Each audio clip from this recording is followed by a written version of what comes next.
What are we talking about today? What are we talking about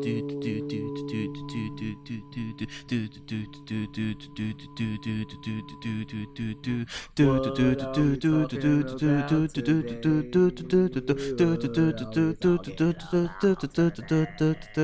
I pokes and head jokes. I don't, yeah. All right, you want to start it off this time or nah? Fuck with you. You ain't starting this shit off. Sorry, Yeah, three, not two, today, buddy. one.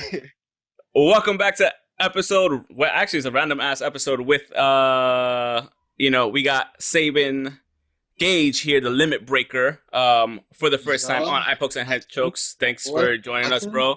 Appreciate it. Glad to have you on the show. We've seen a couple of your videos. We were able to check you out on YouTube. A couple of things on IWTV, and you're looking good, man. First and foremost, once again, thank you for being on the show. We really appreciate it. Tell us a little bit about yourself, man. Tell us a little bit about yourself. I'm from Chicago, based around Chicago. I'm like 22 years old now. Hopefully, keep getting older, keep on getting wiser. Latino male. Yeah, that's about it. Hit me up. The basics, right? Yeah, the basics. Basics right there. Okay. So you said you're from Chicago. Is that where you started wrestling at? Yeah, I started wrestling around the Chicago style and Chicago style wrestling. That's where I started my training at, and that's where I continuously start wrestling around. So, yeah, it's fun. Okay. See, when we were out in Chicago, we were actually looking for I was looking for like a wrestling situation around because we went what was that, 2019? I think that was 2019 in October, and this was Bound for Glory was happening at that weekend, and it was just so much going on. We couldn't find out certain things. Only thing we could actually find out was Bound for Glory was happening. We couldn't get tickets, and we were at least fortunate enough to go to the pro wrestling T-shirt, the 1 hour T-shirt spot. Yeah. So that was kind of cool. Do you have any stories about running around the city and bumping into other wrestlers, or just pretty much just anything as far as any wrestling stories in the city of Chicago? In Chicago, just roaming around, not really. I haven't really met a lot of wrestlers unless I'm out and doing a show. Gotcha. I do have road stories from just basically me being dropped on my neck and just laughing all the way through to my to the next show, because I was doing a double shot that day. Basically, when the dude Hades X1X we tried to a spot basically where he gets me up in a powerbomb position, and when he launches me up, I'm supposed to backflip. I didn't get enough rotation off of it, so I landed right on my neck. I think that's the one I saw on YouTube earlier today, actually. Yeah. When I saw it, I was like, "Oh my god!" Actually, just you describing it, yeah. Yeah, because what happened was it was funny for me at at that moment, and even now, because I'm like, that spot was just ridiculous, and I don't know how we thought about it, but it was great. I was fine, and that's how I got a nickname of my unbreakable neck, because nowadays people are dropping me on my neck a lot, and I still walk around like nothing. And it's great. No ice, nothing. Just to be young and invincible. Because if we do that shit at our age, it's no. We're not getting up for fucking at least 5 days, or we'll just be in the hospital or dead. Yeah. So you still got that flexibility overall, which is cool, man, which is great. But yeah, I'm glad you're okay. I'm glad you have a great neck, because when I saw that shit, I was just like, strong neck. Literally this morning while I'm at work, just watching your shit, and I was just like, what the fuck is wrong with these guys? I was like, he almost killed them. Because it reminded me of the whole Hiromu Dragon Lee shit. And I was just like, oh God, no. Yeah, I was like, gee. Oh, yeah. I was like, oh God. I was like, no. That's worse than what I took. Absolutely. But it's, either way, a neck, upper back, that's just, it's crazy to see either way. But I'm glad you're okay. I'm glad you have a strong fucking neck and everything. So that's a cool thing. Sign me up to Japan. Sign me up. But overall, what or who got you into wrestling overall? Is it something that you've been, since you were little, or something newfound? Like what's the story? So when I was little, I saw Rey Mysterio on basically in on a SmackDown episode back in like when I was like 2006, 2007 around there. That's when I saw Rey Mysterio, and I basically saw it. It was an episode where I think Brock Lesnar or like Big Show had him on the stretcher and just slammed him against the post.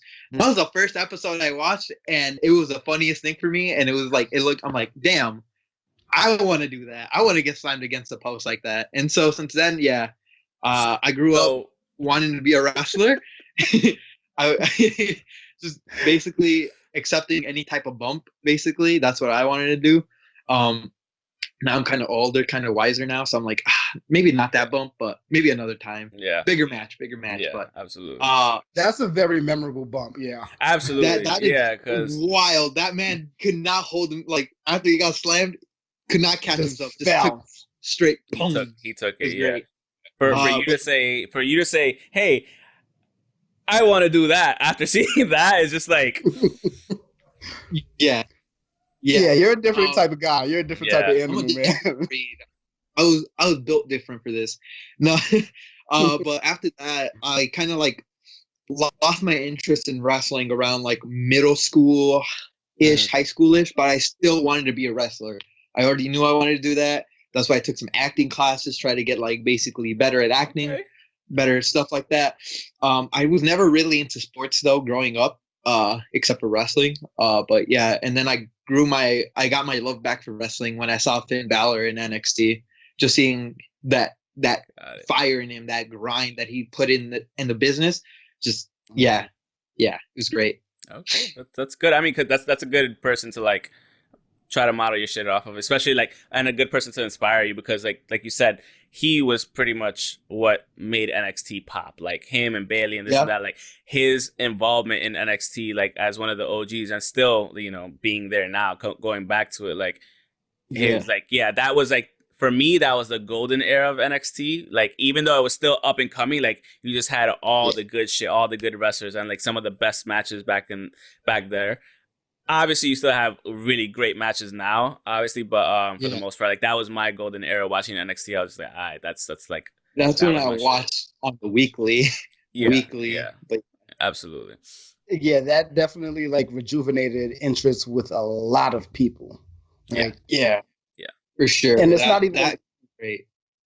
It's not even just NXT. It's like even just it being wrestling just being a worldwide thing. Because you see, at that time, you saw everybody wearing the Bullet Club, all different types of Bullet Club shirts, and then you get the information of Finn was part of that, but by a different name. So it's like okay, it's like now it's a history lesson. You have to go back, not much, but you go back and you try to figure out what is this thing, and like you see how international it is, which was amazing. Yeah. So based on that, going from watching Finn, right? You said that reinvigorated your interest in wrestling. So going from there, how did you go about looking for a wrestling school? Basically, I just looked up online, see what was around me. There's a point where when I was looking around, basically to try and see what I can find, I saw that that Seth Rollins had one, but like 3 hours fucking 3 hours away from me, and I was like, so I really want to go 3 hours away constantly, or like stay there for 3 hours, like away from my family, or do I want to like stay around here, around my area? And I decided to stay around my area for now, and so I decided just basically go to CSW when I found it, and I checked out the school. It was basically they taught you basics, they taught you old school stuff, but that old school mentality still helps around in the new age stuff. Because even though I do more like new style, I still have that old style that I can go to when I need to. Yeah, and basically, it wasn't that hard for me to look for it. Just Google searches. That's it. I always ask that question because we're a little bit older. So it's like when we were able to, when I had that interest of even doing that, when I was around your age, internet wasn't what it was 10 Yeah, years ago. definitely not. Definitely not. Wrestling wasn't what it was 10 years ago. So it's like, okay, it's a little bit easier, and it's pretty much the same story that we come across. Well, the internet. The internet. Yeah. Everyone goes on the internet, but everybody wasn't really interested in having a wrestling gym. And now it's like a boom, which is amazing. Yeah. Right now, there's a big ass boom going on with the indies right now. We have like people keep on saying that it's dead right now, but like, No, have you seen absolutely like not. the talent? Have you seen have you actually gone to an indie show? There's a lot of talent. Like right now, booming the female wrestling talent is off the charts right now. They're the best they've ever been. And like right now, the male competitors, they're even going even better, like bigger and better now. Like, come on, like you can't tell me it's died. You got to go to a wrestling show. You got to go to a indie show to see that. Yeah, I don't understand why people say that. I don't believe in that because, I mean, we've been going to indie shows since 2019. And we see 2017, bro. Come on. Don't shortchange us. Yeah, Don't shortchange us. Come on, man. Come on. Yeah, we've been. Yeah, that's definitely true. But I say that I misspoke because the first show that we went to in 2019 was an all women's pay-per-view wrestling card. So almost everybody, I would say maybe about 75% of the women that was on that card are now signed to are on TV. One of the three, they're on TV. Yep, they're signed and they're on TV. And I love that we went to that show and we seen people from then and we followed them. Yeah. Whether it be on Twitter or it's just paying attention to what they're doing, going to see them numerous shows. So like I love and that other 25%, whatever they're doing, whether they're keeping it up or they're doing something else behind the scenes, it's still like they're working. They're working hard, whether they're doing like Faye. She was about to run her own show last year. And she's doing it this year. So like it's not dead. It's not dead at all. It's alive. And it's just the main eventers at one point are, I don't want to say they're gone, but they're signed as well. So that's just the main eventers. That breeds the next generation. Like people have to step up into that thing. Like, okay, who's gonna be the next generation that we're gonna see in 5 years on WWE, on AEW, on NXT, on New Japan, Impact, Ring of Honor? Because like he said, not even only the females. I want to say a good 70% of everybody we've met, everybody we've seen on the indie shows, is signed. For the most part, and for you, like you at 22, it's crazy how like the three wrestlers we've interviewed like legit are super young. Even Austin Theory, he was like only like 23 when we interviewed him like 2-3 years ago. So like seeing all you guys, I wouldn't be surprised in two or 3 years seeing you on fucking either Ring of Honor or Impact or one of these shows like NXT or AEW Dark, because like Big Swole, we've met her, we've talked to her, we saw her, like she's on AEW now. Like fucking same thing with PMP. We saw them right before they went to AEW. Like a bunch of the C Stars, same thing. Like so for people to say that the indies are dead, yet we see how these people are going from indies and still graduating up to these other major companies and getting signed. Like it's just kind of a, and they're going back to the indies too. Exactly. That's not dead at all. Exactly. So it's kind of like an asinine comment to make, to be honest with you, because it's like you're not really paying attention to what's actually going on. So like, and especially like you said, like troll. Exactly. And the other thing is like you wouldn't have IWTV if the indies were dead. It's that simple. You wouldn't have Fight TV having a bunch of these wrestling shows as well on there if the indies were actually dead. So it's just it's like, all right, you just don't know what you're talking about. That's fine. Don't worry about it. Like it's one of those things. Yeah, that's it. And plus people don't know how to grow and evolve with the content, or basically the product at that point too. People are just stuck in the old days, like, oh, I liked it when my matches were only like body slams and stuff. Now it's all acrobatic stuff too. And I'm just like, bro, bro, you got to go up with the times. Like right now, Yeah. like if we did a cross body in front of everybody right now, the crowd would go, Yeah. all right, yeah, cool, yeah. But I've seen it hundreds Exactly. of thousands of times already. But now if you see like a corkscrew now, then Corkscrew into a crossbody, just evolution of shit. Then you're just like, Yeah. oh Yeah. shit! Like you, and that's the thing. Like people don't understand. Like you gotta innovate. Yes, there's still a place for like the bruising type and wrestlers. always like, be and there'll always be there. Like you'll Yeah. always have the fucking like the bruiserweight from fucking NXT. Like he's that, but he could also mix that in with actual chain wrestling with great shit. Yep. Like you have what's it called? These guys from AEW, they were the champs. I think they're still the champs. I don't know who the champs are anymore. Young AEW. Bucks, Young Lucha, Bucks, right? FTR. Nah, but these guys, yeah, FTR, like they're old school, and I appreciate it because you need that contrast at some point. Like, Yeah. not everybody could be hot. Not everybody could be fucking Ray Phoenix or the Young Bucks or this Yeah. and that. You need those contrasts. You need a fucking Kenny who can do both actually, and the Yeah. Hangman Adam Or Page you that just can need a act that. big boy. You just need Yeah. somebody like Big Show. Just come in, just Absolutely. late, like just bring down the house like that. That's simple. There's always a place for anything in wrestling. There's Absolutely. always a place for It's it. just a That's way what I of think. making it work. And Yes. people don't understand, Yeah. like, if you can't make it work, that's the issue. It's not that it's everything shifting to, all acrobatics and athletics. No, it's just the fact that you can't make it mesh well together. It might be because of the wrestlers involved, that they just don't have good chemistry, they haven't trained enough together, or this and that. Like, it all comes down to repetition and practice. Like, you only get better at certain things as long as you're exposed Yeah. to certain things more and more and more. So it's one of those things where you just got to keep at it. Like, eventually you'll find the right partners to have.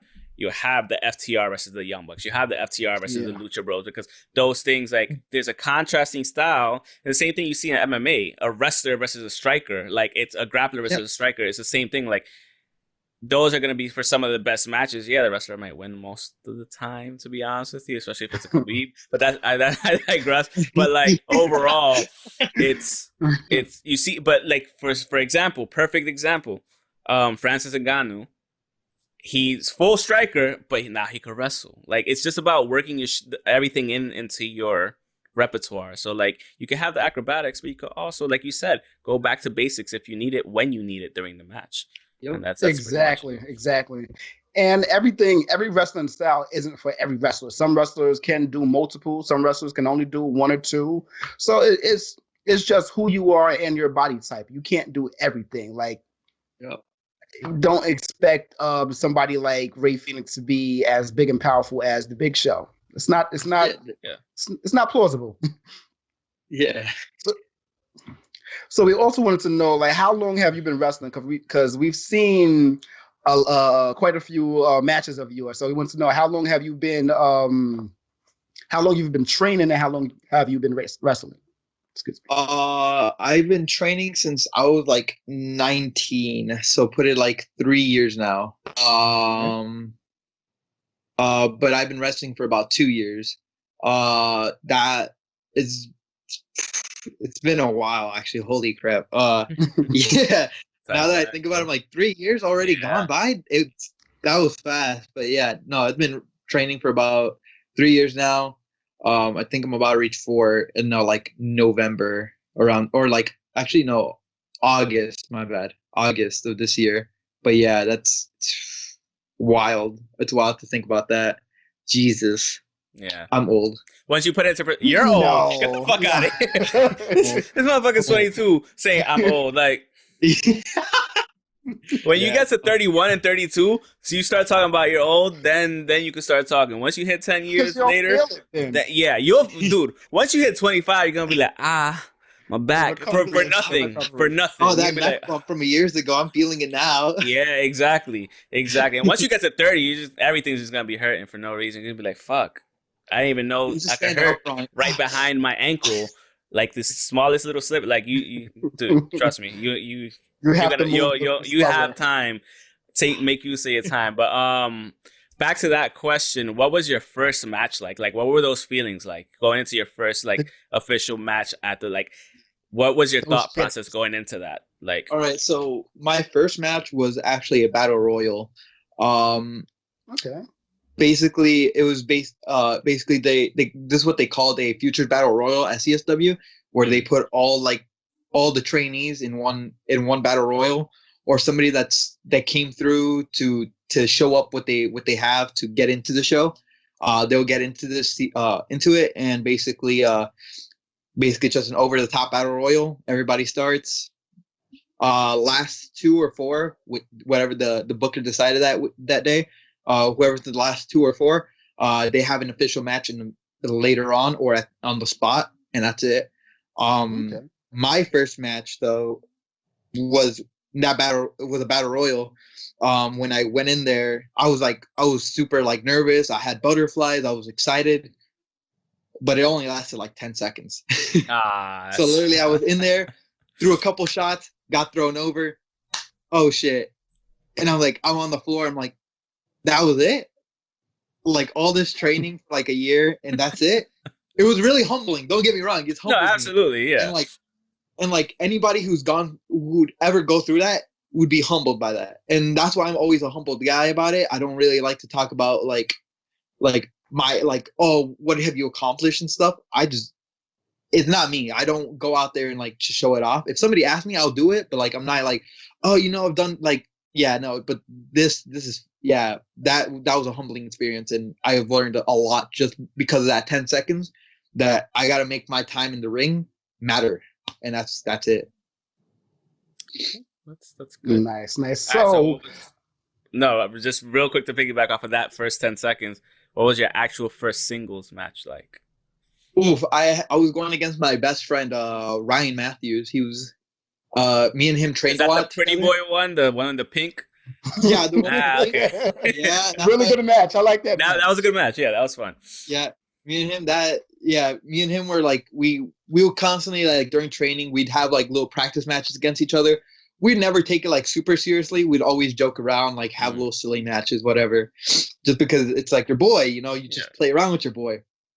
But they finally said, all right, well, somebody doesn't show up. We need you to cover, because like Ryan was already on the main show and I was still like in the battle royal stuff. But they put me up there just to go against him, just to like basically have a good match.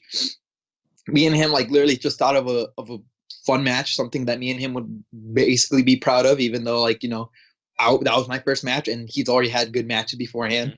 And he just basically finished. We already thought about it because he saw me practicing a lot the wheelbarrow stuff.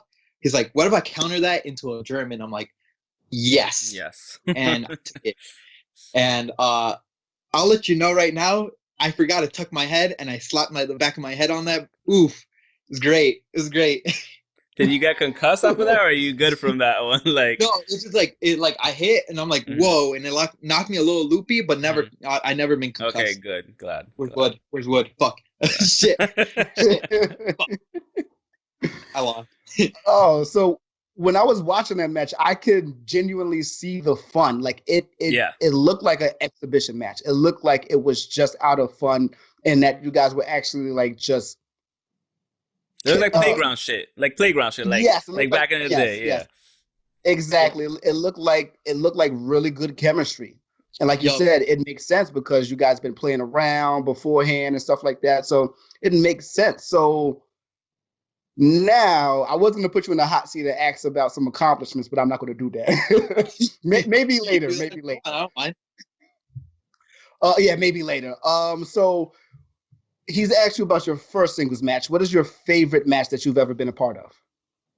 Oof.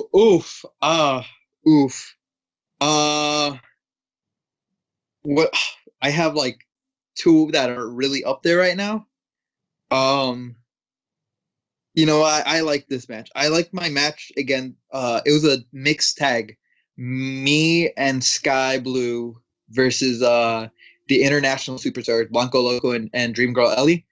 We went against them over in like Tennessee, tag match. I always wanted to battle, have a nice match against Blanco when he came to CSW. But since COVID hit, we weren't able to bring him back in for a minute because money is tight. Yeah. over at CSW and stuff, and yeah, we just couldn't do it. But hopefully, like when COVID starts dying out and we start bringing in more people, we can let more people in to see shows.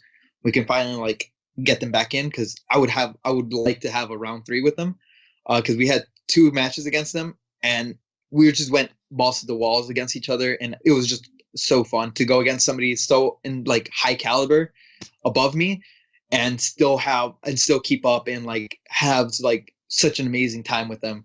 And at the end of the day, they were like really like, they were saying, we're so glad that we actually go against you guys. We had to go against you guys today, because holy shit, like you guys are good. And I'm like, thank you. I'm like, oh my God, people that I look up to actually say I'm good. Oh my God, thank you. That's like high compliments. That's when you're just like, oh Yeah. Me? Like Me? what? Me? Like What? Please, no. Yes. Yeah. Stop. Like, Yeah, that's the one thing I definitely love about Twitter. And you can see how genuine some of the back and forth is. You can see the thank yous and you're doing good, you're doing great. Like you see it. Sometimes it's just like, is it genuine? And then it's like, no one's gonna waste their time and say something sometimes. So yeah. like I really love how genuine Twitter is when it's positively genuine. when it's positive. Yeah, exactly.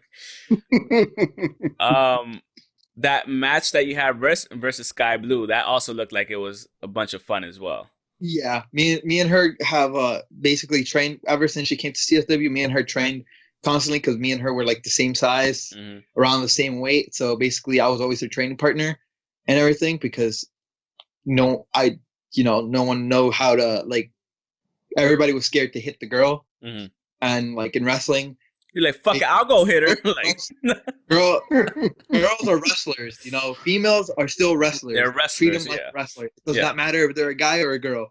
Hit them. Hit them. It's the only time you're allowed to do abuse. In between the bells. Yeah, in between the bells. In the ring. That's it. When the you might be questioned about it, but in that ring, when you go, anything goes. If that shit goes ding ding ding. When you hear that ding ding ding, that's when you hit. When you hear that ding ding ding the second time, that's when you stop. That's it. That's stop. That's it. Yeah, I seen the chemistry in that match as well, and it just looked amazing. Like watching those 2 matches back and forth with Sky Blue and Ryan Matthews. Those are like right now. I can say what I've seen from you is just great chemistry with who you're going up against. Like, it was amazing. Yo, people that I know, like if I know them personally, like how I knew those 2, I can have great matches with them. But I also want to have great matches with like even like people that I don't know, strangers like that. And it's just the world of wrestling, you know. And it's just, I just hope that I can keep on going up and like showing off more with people that I don't know personally like that. Okay, with that being said, how has booking shows for you differed from before COVID to like now, with like, you know, being quarantined, and then after quarantine, like post, technically kind of post, not really COVID, but like because we're getting towards the end of the tunnel type shit. Yeah. Like how has it been? Like what are you looking to do like from before to now? Like okay, so before I wasn't getting booked much until COVID hit. For some reason, COVID made me spike up in bookings.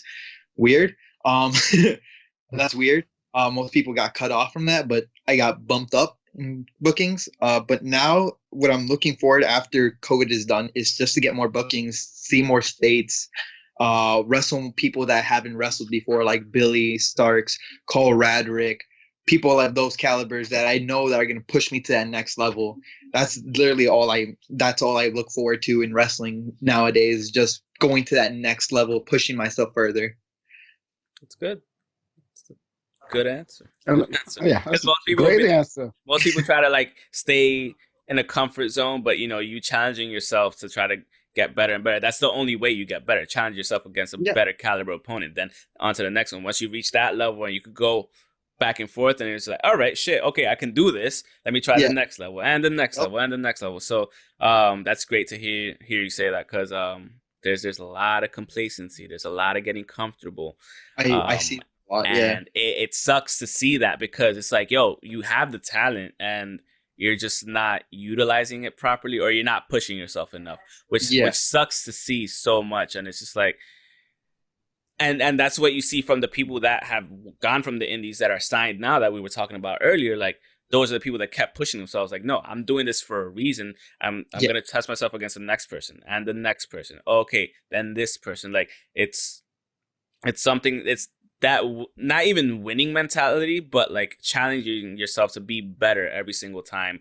That's the mentality you have to have. And if that's the mentality you're going to have going forward, obviously, and since you started basically what it seems like, then shit, like I said, in 3 years, 2-3 years, I could see you at least, being on Ring of Honor or something, or even a Young Lion or something. Because remember, they have the LA dojo now with New Japan and shit. So like, you could go there, you could go chill with Cheeseburger and Ring of Honor for a bit at his dojo. Like, you know what I mean?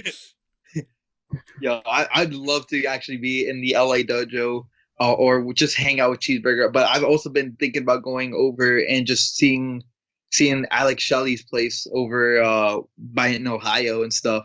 Oh, nice. That would be that'd be great. I would love to just learn from those people, just basically mind-wise, just how their brain works for wrestling. I would love to just go into those places just to learn. It'd be amazing. I didn't even know Alex Shelley had a. Me either. That's news to me now. So I don't think it's his, but I'm not sure, because like either it's his or it's Trey Miguel's. But Alex Shelley goes over there. It's called Skull and Bones in Ohio. Okay. Yeah. Oh, okay. Yep. Okay, I know exactly what you're talking about. That's the one that they were connected to Ohio is for Killers, I believe. I think so. Okay. I think so, yeah. Yeah, I'm not even sure. I might be misspeaking as well. But, yeah. I'm not sure about that one, but I'm pretty sure with like I think it was what was it? It's in Ohio. It's like 4 hours away from me, but yeah, it's they just have high caliber talent in there, and I just want to learn from everybody there. It's great. Okay. So you did mention NXT and Finn Balor a little bit earlier, so I did want to know, like, out of all the wrestling brands, all 90 million of them that we have on TV right now, which one is your favorite and why? Favorite to watch at the moment? Oof. Oh, damn. Right now, WWE and AEW ain't doing it for me at the moment. Sadly, more of a. Right now, I'm looking at New Japan, MLW, and ROH. Those three are good, man. Those are the ones I'm hitting right now. Just because the storyline between Kota Ibushi and Will Ospreay, neck bumps for days. Can't wait for that. ROH right now, I'm really just more into the pure tournament. Not pure tournament, but the pure style at the moment. Yeah, absolutely. That's what's really catching my eye over there. And also right now the lightweight championship thing going on over in MLW is getting to me right now. Just the one getting my attention. The like title that Leo Rush has. Yeah, Leo Rush. Myron Reed had it for a minute. I caught my attention when he had it for a minute, and then he lost to Leo Rush, and I'm like, Leo Rush champion now? What? I'm like, all right, cool, all right, bet. But it's coming been catching for that my attention neck. now. That's what he's like. I'm trying to see that run back. Run back. Yeah, those are. I haven't really watched too much of MLW shows, but I know they're on YouTube and it's weekly every Wednesday. They're also on beIN Sports on Saturdays as well. Yes. Yeah, so they have a deal with beIN Sports. They have a lot of good things happening. Like between the talent and the things that they just keep doing, they keep announcing something every pretty much every month. I think they just announced that they have a partnership with I think a Japanese promotion. All Japan, I think they have. I believe it is. Japan now. Yeah. It was Dragon Gate. That's what it was. It was Dragon Gate. So yeah, like you can't sleep on MLW. Like that's the one I need to start watching more. To be quite honest with you, like that's where MJF came from. Yeah. For sure. And now they also, I think they also have like a thing going on with AAA too. MLW's having something with AAA. That's why they brought in Laredo Kid to defend the cruiserweight championship of AAA. Yeah. Okay. And then he lost it to Leo Rush too. And he lost, so now Leo Rush is a double cruiserweight champ out here, bro. That's it. My boy Leo Rush. Yeah, it's very exciting what they're doing. I love it. So yeah, those are your three brands. Okay. Good brands. Row, we love Row too. We started out watching Row pretty much since we started the podcast, and I don't know, Row is pretty much what it's always been. It's a peaks and valley kind of wrestling company. Like they have their peaks, they have their lows, and you always started it when it was going towards the peak, and we were just like, oh yes, all the New Japan shows. Yo, we were at all of them, bro. We went to like Supercard of Honor, we went to the G1 Supercard, like to the peak, and then now it just went. And they lost about maybe like 10 competitors. So yeah, 10 of their big boys though. That's like their 10 main eventers, 10 people that everybody knew about that they lost. Just to AEW themselves, just right there. Yeah, and that killed them. That killed off that peak, just straight down. But now they're building up more people. They got that pure championship like tournament, got them going up again just because of that tournament, just having that pure thing going on. Bruh, I'm just hoping that they hit that peak and never stop going back down, because I hope they don't lose the Yeah, because they were number 2. Like when we started the podcast, they were number 2 in the nation. Like if it wasn't WWE, we were talking about Ring of Honor and New Japan or Ring of Honor. Like overall, like we would watch. We used to pay for the app. We don't pay for their app anymore. Like now, like it's one of those things. Like like let's make sure we watch this and blah blah blah. And now it's just like. Like, I didn't even know about, like, I was complaining on our last podcast episode on Monday. Like, I didn't even know about the 19th anniversary. That was a great fucking card, and I had no idea what was going on. I was just like, where was the promotion? Where's their marketing team? Like, what the fuck? Like, I'm like, why? That marketing team for the 19th anniversary, they did it, like, a week in advance, and I'm just like, bro, what? Yeah. Like, I didn't even know about it until I saw, like, YouTube. I went on my YouTube during work, and it's like, a 19th anniversary premiering in like a couple hours. I'm like, what? I'm like, what's going on? Like, really? Yeah. The bad thing is just, it seems like everything left with AEW. Yeah. That's I don't want to say a clear optic, but it's something that everyone thinks and sees, whether they say it or not. Yeah. I mean, AEW took some good talent from everywhere. But they gave that opportunity to a lot of people too. So yeah, that's it. Like a lot of their talent is gone, but they have to build up some of that new talent that they still have in ROH. That's it. Yep. So like beyond that, we talked about booking shows, and so pretty much your short-term goals are like pretty much just try to get with the wrestlers that you want to wrestle pretty much and get booked, correct? Yeah, that's short-term goals. Short-term goal is actually just to travel a lot more places in 2021 to 2022. Just hoping I can get more states in my checked off the list, and that's it. I'm trying to actually go to New York to wrestle. Yo, guys, hook it up. Let us know. And the thing is, like, we know a couple of people that we could probably see what's going on. So we could hit some people up actually to check that out for you. That's another discussion, but like for sure, like that's something we could definitely probably try to see what's up with that. So with your short term goals out the way, like what are you looking for long term? Obviously, like where do you see yourself? Where do you see yourself in? Where do you see yourself in like 5 years? Like 5 years. Oof. Okay. In 5 years, I'm kind of hoping to be in either New Japan, ROH, or just MLW. Those are the three, just because they got my eye right now. Nice. If WWE calls to go for an NXT, for the NXT contract, not gonna say no to it because NXT kind of booming right now. Not gonna lie. Yeah. Kind of got my interest too, but not as much as those three. Yeah, I don't know. Like AEW hasn't caught my attention like how it did in the beginning.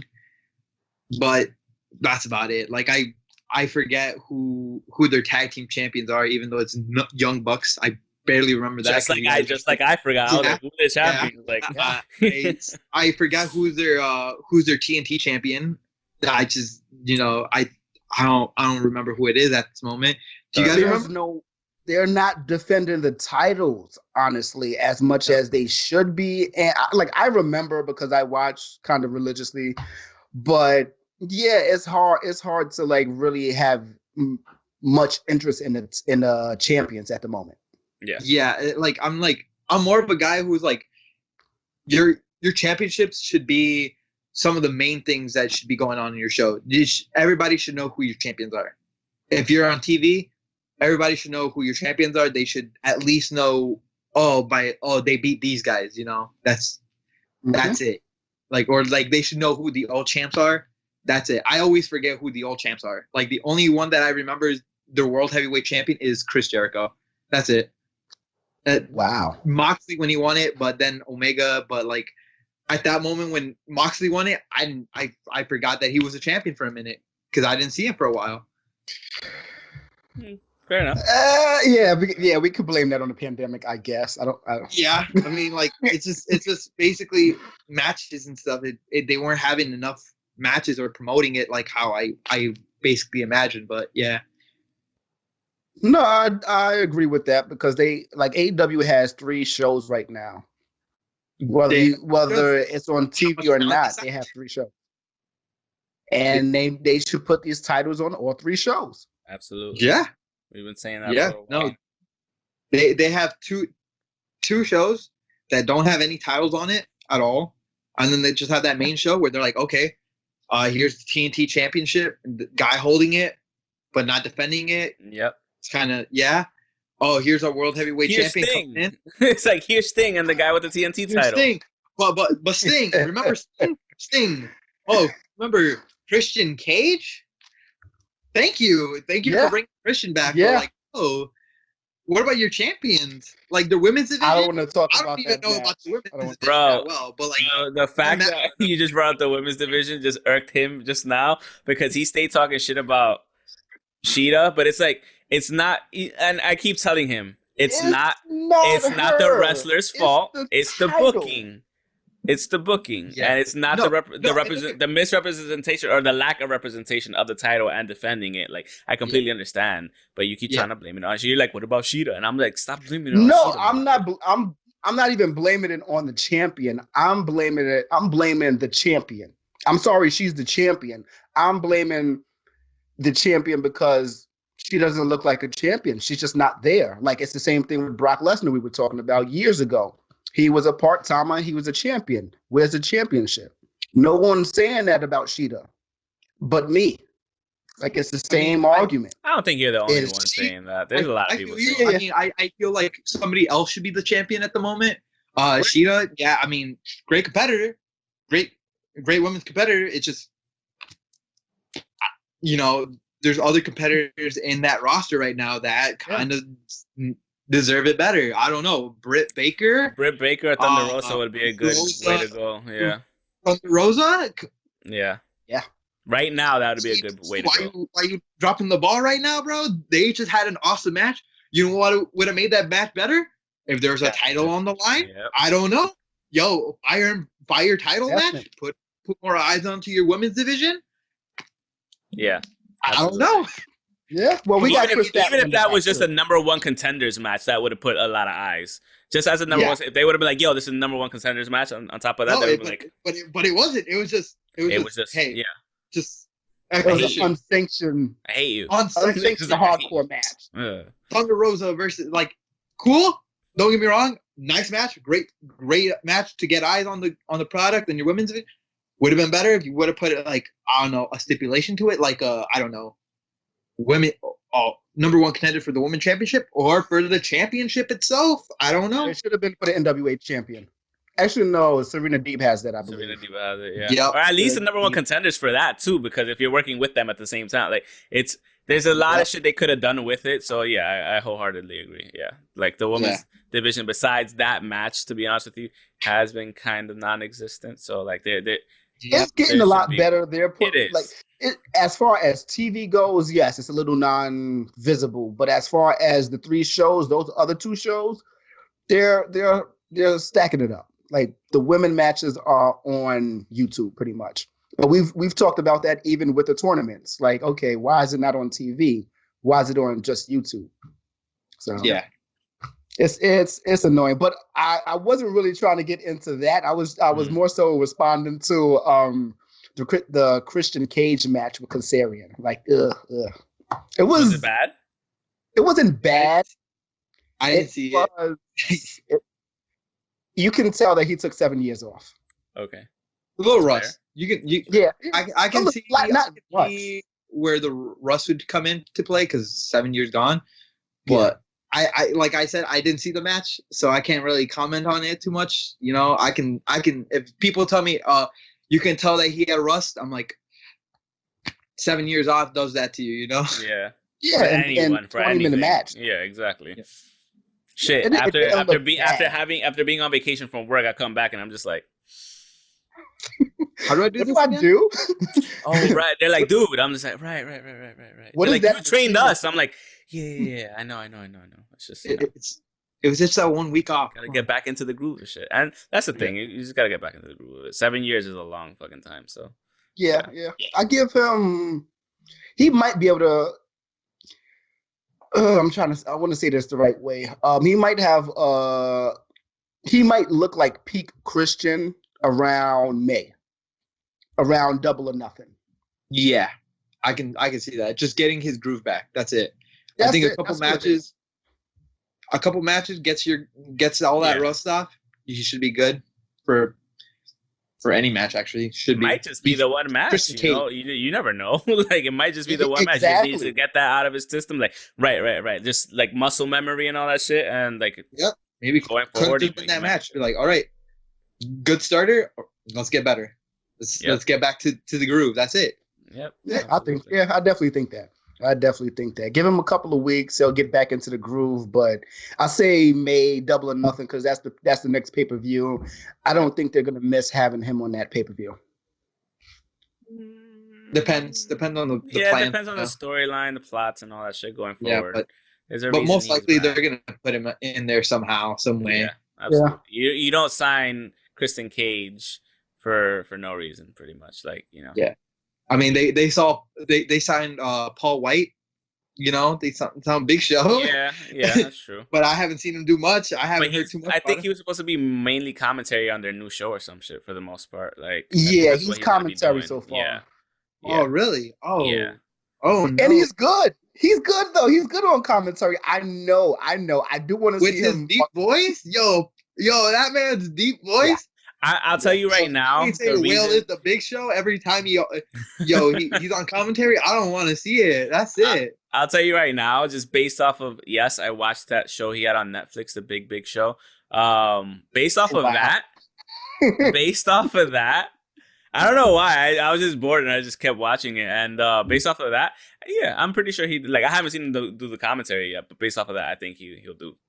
He's pretty good at it because he like him in a different role altogether. Like he was in that groove and he was pretty good in that. Even as cheesy as the fucking show was and as what kind of cringy sometimes, but like he was pretty good overall. So I could see him, being okay. He's doing very good as a commentator. I would say maybe watch the first one match from the first week and. Maybe this coming Monday. I wouldn't say watch the last Monday one, but this coming Monday, he sounds good. I mean, as long as he knows what he's talking about, because obviously he should know what he's talking about. Because, yeah. So I'm pretty sure he's like the analyst commentator for the most part, correct? Or yes. So, yeah. And he's color, but not really color. Yeah, I mean, obviously he's gonna have his things to say here and there. Yeah, it's YouTube. It's about comfortability at this point. So he's showing that he has that comfortability, and it's him and Tony Schiavone. Like they have chemistry. They have a friendship that spans decades. I guess, yeah, decades, pretty much. WCW. So yeah, it's there. Yep. Yeah, it's there. WCW, Jesus Christ. Yeah, yeah. You was listening to Tony Schiavone watching wrestling, weren't you? Yeah. Me That's too. crazy. We're so old. Yeah. I just forget that Tony Schiavone was in WCW. I forgot about that. Yeah. Jesus Christ. Yeah. So All right. So that was kind of one of our last questions, but overall, I want to know, who is your favorite wrestler? At the moment? Or of all time, whichever. Like, it's up to you. Like both, all time and all right time now. and at the moment. Yeah. Okay, we could do both. All right. Of all time, gotta be my man Eddie Guerrero. Okay. That boy was fire. Even growing up, I saw people with the Eddie Guerrero shirt, and I was like, Latino. "Who is that man?" Growing up, and then finally, I'm like, you know what? For some reason, I got a flashback to that shirt, and I saw Eddie Guerrero, so I typed in Eddie Guerrero, watched a lot of his matches. Oh, the man was fire. One of the best of all time. Period. Best of all time, basically in my book. Best of all time. Have you seen any of his New Japan matches? New Japan matches? I have seen some of his New Japan matches. I also seen him when he was Tiger Mask. Yeah. Oh, yeah. that was a little weird for me, seeing him as Tiger Mask. I was like, why? But he still killed it. That's Absolutely. My boy. But right now, one of my favorite wrestler at the moment is Will Ospreay. He keeps on having these 5-star matches. Yeah. You said New Japan, I just knew it. Yeah, I knew you were gonna go either for Will Ospreay or maybe a Shingo or something. Shingo. Yeah. I was gonna go with Shingo too. That boy is amazing. Shingo's a fucking beast. Yeah. Yeah. He's an animal. What kind of made me mad when they brought him in and they're like, you know what? You're a junior heavyweight. Oh, I'm like, yeah. no, he's not. Look at him. But you know what? The way they did it from junior, and then he's like, "Fuck these guys! Like, I'm a heavyweight, bro. Fuck that!" Yeah, I like how. And then when they put him in the G1, I was like, "All right." So the way they did it, to kind of bolster the junior weight division and then push him, I actually appreciated that more because you saw how much of a beast he was, and that he didn't deserve to be put into junior weight. And then even though he's smaller for a heavyweight, he's still a beast overall. He's still a beast. So but yeah, Will Ospreay, great fucking pick because since we've been seeing him since fucking what was it, WCPW. WCPW, World Culture Wrestling, Pro Wrestling. And when I saw him versus Ricochet and all that shit, I was just like, Jesus Christ, you shouldn't be able to move like that, bro. Like, what the fuck is going on? The shit, he defies physics, bro. Sometimes him and Ricochet, Ricochet, those two. Absolutely. Oh my god. I think they had the match in WCPW where they broke the ring. Rope. Yep. The rope snapped and what's his name? And Ricochet. Ricochet had to hit that 630 from the second rope. Yep. Oh my god. Yeah, and the fact that he could do that, it was just like, he's ridiculous for that. At He's height, like, second rope, no problem. That's the 630. I'm like, bro, what? I could do it from the I would've first. done it. Shit, I could do it standing. He could probably do it standing if he really wanted to. Yeah. That's how fucking crazy he is. Yeah. But Will Ospreay is definitely one of our favorite people to watch because and that match versus Kota. Wait, that match is tomorrow, right? Is Third? Is it? No, today's the 2nd. I think that's the 4th or the 5th. Are you sure? I don't know. Let me go on New Japan right now. I'm not trying to miss that. I have to watch this now. I'm not trying to. It's the 4th. So it's Sunday night, Saturday, Sunday night. Yeah. Okay. Thank God I remember because I was like, I knew it had to be this weekend. Okay. Cool. I haven't been interested in anything since the last couple of days, pretty much. I'm like, okay, April's here. It's not time for the match yet, so I don't care. Yeah. I'm ready I'm just ready for that match. Yeah, pretty much. Yeah. The only thing that's keeping me interested right now in New Japan is that thing right now is that storyline between Kota and Will Ospreay, and just seeing my boy Shingo. I want to see that man pump a bomber. Boom. That's it. Lariat. That's it. I just need to keep seeing, I just need to keep seeing Shingo, more Ospreay, more Ibushi, even though he did that to my belt. But I like the belt. I like that it. belt is not that bad. Okay, it's bro, not that it belongs on an anime. I'm sorry, it is Japan. I get that. That belt belongs specifically on like a New Japan anime. That's it. It is an anime. You don't. I know it's an understand. anime. It is I get real-life that. Anime out here. We've described It's this live as a real life anime, absolutely. But the thing is, like, it just looks better. It's not that bad of a belt, but compared to the actual, you The old know, one. IWGP, no, that's the actual. It's not the old one. That's the actual one because that's what it is to me, Well, at least. the No, I older know what you one mean. now, 'cause But like, the yeah, replaced yeah. one. That one, like, it don't hold a candle, man. It don't. It don't. I but feel besides you. I that, feel you, but it's not that bad. it's not that I bad. It's not that bad, but I just like that was my number one belt, and then now it's the AEW belt because that one's. But like, it's not a bad belt. I just don't feel like the road title. Like what? road titles. Ring of Honor title. Ring Really of Honor titles yeah, are absolutely, all of yeah. them, even the Yeah. women's, like all the singles. The only one I don't care for is the pure title because I thought they would have like redone that with the reintroduction of it. But other than that, they have really good titles. Honestly, I like this title, the new IWGP title. I like it, but it's too new. That's what it is. Even with It just the looks WWE like Cody's US title, tattoo. like, it has the same kind of feel. It's like Cody certain gotta angles go you and can get that see it. belt, man. Yeah.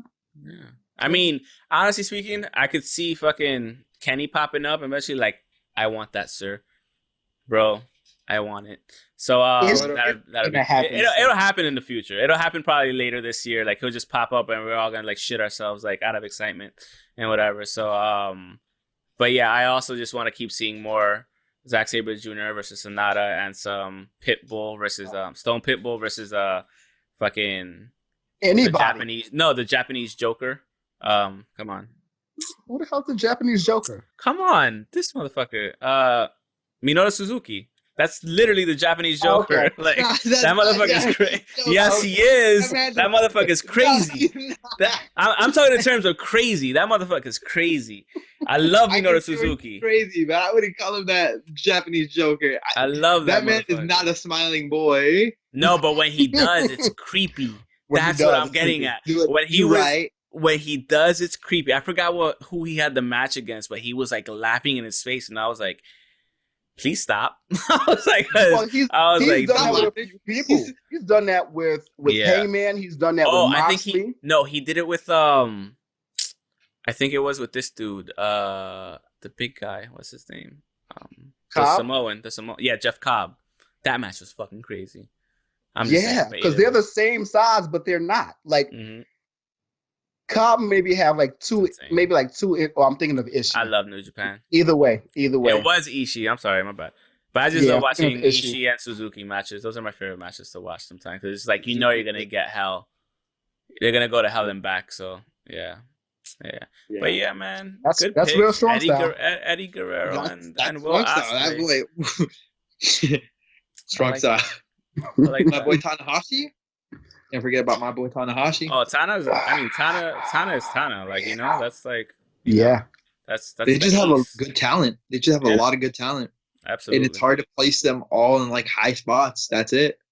That's the only thing that bothers me about New Japan, how much good talent they have, but a lot of them are just being used in 6-mans, and I'm just like, oh. Which is why a lot of times I'm just like, and we had another 6-man tag, and we had a tag, and a tag, and a tag. Oh, look, championship fight, tag, and I'm just like, tag. I get it. You're trying to show off all your talent, and I appreciate that.